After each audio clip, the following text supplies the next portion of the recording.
S9 Plus have upgraded 12MP primary rear cameras with class-leading f1.5 apertures. Samsung will heavily promote low-light photography.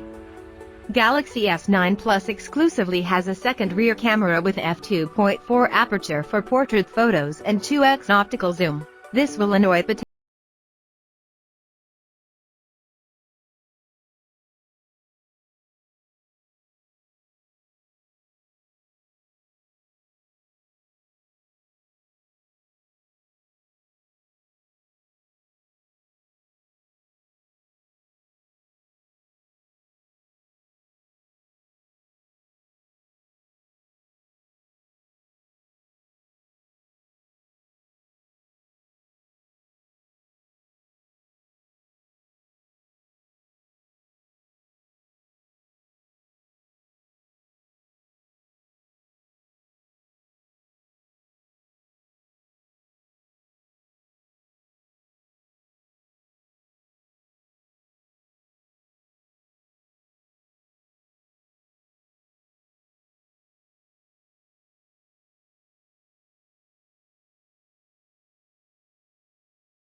despite Android 8.1 being the current version. New Samsung Experience, the successor to TouchWiz, user interface with numerous tweaks and improvements. Battery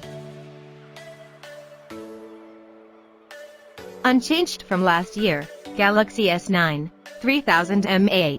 Galaxy S9 Plus, 3500 mAh, but battery life improvements via software and hardware expected. Both phones will have very fast wireless charging. Release and pre-order. Pre-order will begin as soon as February 25th, Samsung's launch date, and hit retailers on March 8th, more than a month earlier than the Galaxy S8 and Galaxy S8 Plus. Prices will rise, but increases will be more moderate in the US. Which is the most amazing feature? Comment below. If you like the video, don't forget to share, comment and subscribe.